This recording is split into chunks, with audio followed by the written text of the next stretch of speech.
In the 240 years since America's founding, no former president has been indicted for criminal, what they call conduct. This isn't because they were angels, and it's far from it. And it isn't because post-term indictment is not legally allowed. Instead, it is because Americans don't like the idea of criminalizing politics. Both parties and the public see the prospect of post-term immunity as a guarantee that the country's politics will remain civil and that power will transition peacefully from one party to the other. That is one of the reasons that drove the former President Gerald Ford to pardon Richard Nixon, and that's one reasoning why the Office of the Independent Counsel decided not to indict former President Bill Clinton. The squadency of 45 has upended those calculations, and the resistance to post-term investigation may now come at too great a cost. When he leaves office, whether it be in January or 4 years from now, the next administration or one of the states can and should investigate the Citizen 45, a former squatter whose legal status would be no different from that of any other American. The risk of politicization of such an investigation is far outweighed by the danger posed by failing to uphold our nation's values. To protect future presidents from retributive investigations once they leave office, however, any investigation should be limited to 45's conduct before and after his squattancy, not his behavior while he was squatter. If the findings of such an investigation justify it, prosecutors should indict the former squatter for violations of criminal law. I come to view this reluctantly. The risks in the approach are both real and substantial, but after having served, but this person, having served as a prosecutor in the Department of Justice, as a senior counsel in the Whitewater investigation of Clinton, and as a Bush appointee at the Department of Homeland Security, this person's come to recognize that challenging, balanced judgments of the sort necessary today are sometimes forced on by circumstances beyond our control, and had choices do sometimes make bad law. Hard choices do sometimes make bad law, but they cannot always be avoided. To decline to investigate 45's alleged criminality after he has left office is itself a choice, and it's the wrong one. The biggest danger of countenancing the investigation of ex-presidents, who is also the most obvious, an ever-escalating style of retribution. One can easily manage a losing president resisting the call to leave the White House, at least in part because he feared subsequent prosecution, or a winning president prosecuting her opponents over the normal political defenses. Indicting one former president risks making a habit of doing so and reducing America to limit more than a revolving door banana republic. That's why, for example, former Attorney General Eric Holder has reacted with grave concern to calls for 45's post-squadancy prosecution. As Holder might put it, with substantial, what they call justification, if you thought lock her up was the wrong thing to say about Hillary Clinton, then you shouldn't support the lock him up perspective on 45. But a reluctance to prosecute does not mean that there should be a prohibition against doing so. The idea of absolute the idea of absolute presidential impunity from prosecution for all time and for all actions is just a reinstantiation of the kingly prerogative. The king can do no wrong. That was one of several reasons America had a revolution. Should a president who committed murder before his election, that was only discovered once he was in office, to be immune from prosecution after impeachment and removal? Surely not. And yet the promise not to prosecute after a term ends is part of the price we pay for the routine peaceful transition of power. One can readily imagine, for example, the violent reaction of some presidential supporters to even the hint of a possible criminal investigation. That is true even in normal times, but it is all the more true during periods of deep political hostility. The prosecution of 45 after he leaves office, as the conservative journalist Jonathan Bee last recently wrote in his newsletter, the triad is of secondary importance to the more important value of preserving the nation. Buttressing the rule of law today won't matter if we descend into widespread open civic unrest that undermines the legitimacy of the political system itself. That would be a general that would be a generational ongoing crisis, and once the toothpaste is all the way out of that tube, then there is no going back until the people who have decided to be against the system die off. That's a pretty grim prospect, and if that were the choice, it might be wise to buy civil peace with the coin of prosecutorial deferral. But is that the standard we aspire to be? Do we think so little of our civil society that we set rules of behavior based on fear of mob rule? America is often said to be a nation of ideals and not of cultural groups. It exists as a collection of aspirational principles, equality of opportunity, freedom of expression, and ultimately the rule of law. If we discard those ideals to save the nation, have we actually saved the nation at all? If we truly believe in those principles, then without prejudging the results, it would be a dereliction of duty for the next president or for any state with cause to investigate and to refrain from examining the potentially illegal actions of a former president like 45, a former squatter like 45, just because of the previous title. As Theodore Roosevelt famously said, no man should be above the law and no man should be below it, nor do we ask any man's permission when we ask him to obey it. To categorically say otherwise, it is to undermine the foundation of American democracy. A post-term investigation would be on solid legal footing. Post-term immunity is fundamentally inconsistent with the ground that it is offered by the Department of Justice for immunity from prosecution. While a president is serving, the DOJ has long been the view that sitting presidents cannot be criminally charged. It justifies that position in two ways. First, it looks to practical questions of implementation. The DOJ has argued, broadly, that the possibility of an indictment and criminal prosecution of a sitting president would undermine the capacity of the executive branch to perform its constitutionally assigned functions. It is difficult, they say, to imagine a squatter running a government while sitting in jail, while other lesser officials have successfully continued in office from prison. The example, like James Michael Curley, who served as the mayor of Boston while in prison for mail fraud, springs to mind. It is not unreasonable to think that doing so would be impossible for the squatter of the United States. In addition to the practical difficulties created by a requirement for the president's physical presence at a trial or jail, the DOJ has relied on the intangible but significant effects that an indictment and trial could have on a presidential power. As Nixon's DOJ put in a memorandum prepared in 1973, the president is the symbolic head of the nation. To wound him by a criminal proceeding is to hamstring the operation of the whole government apparatus, both in foreign and domestic affairs. Notably, for our purposes, both the analysts and the import of the DOJ's views are limited to a time when the president is still in office. After the president's term is over, there was no longer the practical problem of running a government. Now there are the same sorts of intangible effects on a presidential symbolism. He is, after all, no longer the head of the nation. All of this is precisely why the DOJ has long justified its term based immunity argument by contending that a president would be subject to prosecution after he left office, albeit while noting the possibility that a lapse in the statute of limitations might create a gap in criminality. In other words, in the department's view, it is the office itself that commands the immunity, not the person. It would be strange and ironic if the argument for immunity during a term of office were somewhat converted into a prohibition on the post-term indictment as well. It is likely that even the DOJ would argue against this sort of impunity. To do so would be, in effect, to recant much of what they said in 1973 and later repeated in 2000 with respect to Bill Clinton. As a formal matter, no legal barrier to post-term indictment exists. Thus, the ultimate question is not whether a former president can be investigated, but whether one should be. What is best for our country? How can the country uphold the rule of law and the idea that no one is above the law without driving itself into civil discord and risking what they call fatal polarization?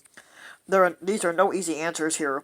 The best one can offer is a discretionary judgment that has some convincing rationale and offers a plausible way forward. In my view, the outlines of this are clear. It would be too great an affront to law for a president to serve what they call or to have perpetual immunity.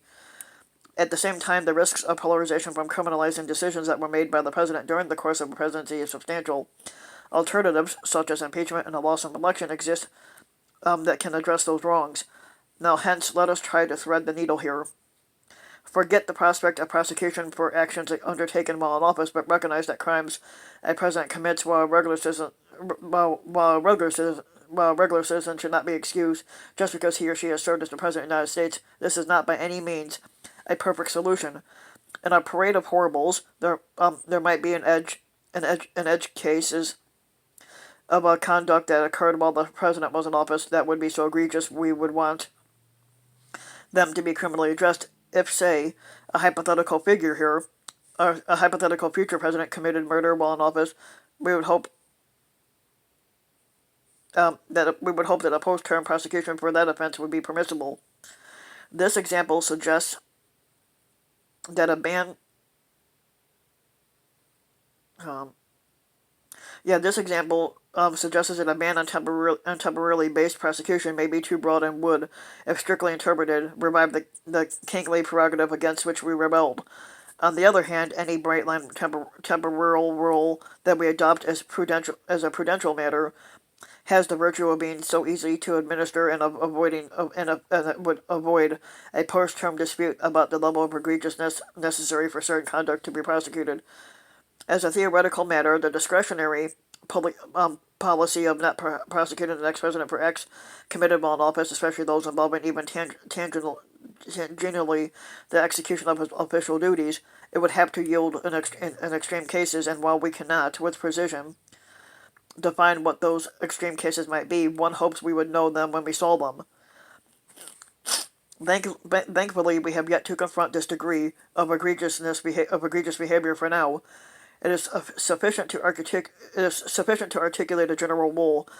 A president should not be prosecuted after he leaves office for actions that occurred while he was the head of state, but he should remain subjected to investigation for actions that occurred before or after his term. To say anything else would be an affront.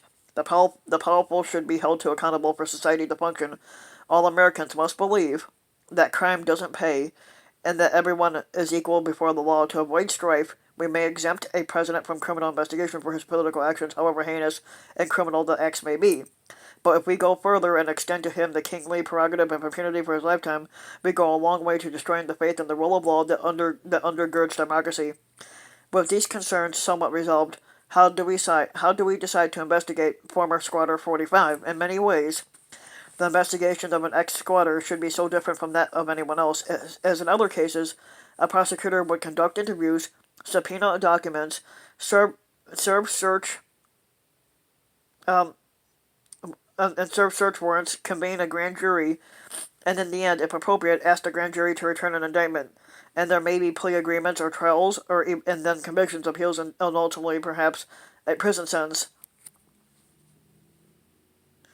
In this context, a prosecutor would typically ask two interrelated questions. First, is there sufficient admissible evidence of criminality that would sustain a conviction on the crimes to be charged? If not, the prosecutor should let the matter drop. In 45's case, it seems clear that multiple credible criminal investigations are warranted, while not all of them may prove grounded. The existing public record of well-documented allegations of criminal misconduct provides what they call plentiful predication for opening an inquiry. This record includes, but is not limited to, a New York Times investigation that has prescribed potential tax and mortgage fraud by 45 and the 45 organization. A narrower investigation of a series of transactions as the run-up to the 2016 election that has suggested the possibility of both tax fraud and campaign finance fraud. A claim in Bloomberg that 45 may have committed insurance fraud, the uncovering of evidence by ProPublica of 45's alleged mortgage and tax fraud, the allegations of 45's niece, Mary, that the 45 family committed fraud in the probate of her father's will, and multiple alleged incidents of sexual assault to the extent not barred by a statute of limitations. There are other investigations for which there is a likewise predication, but that as a matter of prudence, we ought to forego because they involve actions that the squatter took while in office.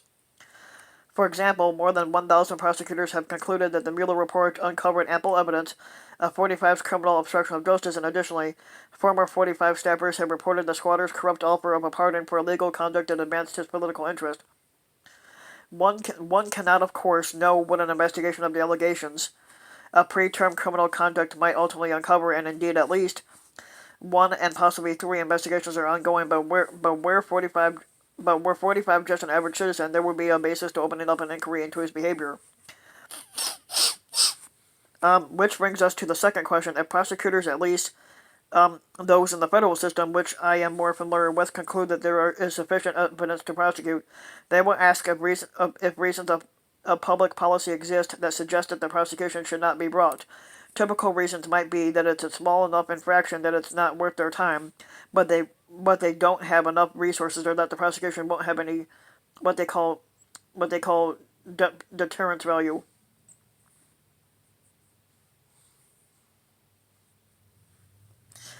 The principles of federal prosecution are intended to guide prosecutors in the exercise of their discretion and offers 9 admittedly flexible factors for assessment and consideration.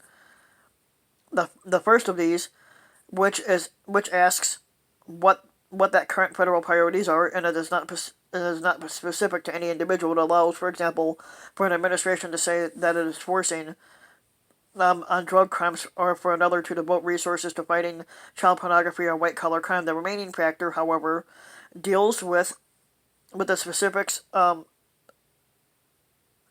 It deals with the specifics of the offense and the nature of the defendant. How serious was the crime? How culpable is the accused? Is the accused in the scheme, and what is his role? What is his criminal history, and more generally, what would be the deterrent value of the prosecution? Here it is to say, it says here it is to say. To say that any balance we can strike at this stage before all the facts are known, it strongly suggests that an investigation of a former Squatter 45 would be consistent with these principles, and that they would not that they would not bar an investigation of his conduct were he just a typical citizen. 45's preterm conduct, if it is proved, would indicate a long-standing scheme of fraud akin to that perpetuated by Bernie Madoff, for example, and significant financial abuse, exactly that sort of pattern of conduct and severity of an offense. In normal cases, that is, would demand the investment of federal resources. If Americans are to have any confidence in the concept of the rule of law and equality before the law, and if the principles of federal prosecution are to be applied in a neutral manner, the same result must be obtained here. Focusing exclusively on potentially illegal conduct that occurs outside the squad entity is unlikely to solve the problems that lie ahead. 45's sycophants will not be mollified by the distinction, and leaving unaddressed criminal activity that occurred during the squattral term may be too high a price to pay. But this sort of uncomfortable compromise is the only way to maintain accountability for crimes without making political differences a criminal offense. At least I hope that is so. The real shame, of course, is that we even have to contemplate this issue at all. 3 times in the past half-century, Americans have had to ask whether a squatter should be prosecuted after he leaves office, and perhaps the better solution would be to be more careful on the person we elect. But if you liked the video, give the video a like and subscribe to my channel, Rambin Mike, and also hit the notification bell so that you'll be notified when a new video comes out, and thanks for listening.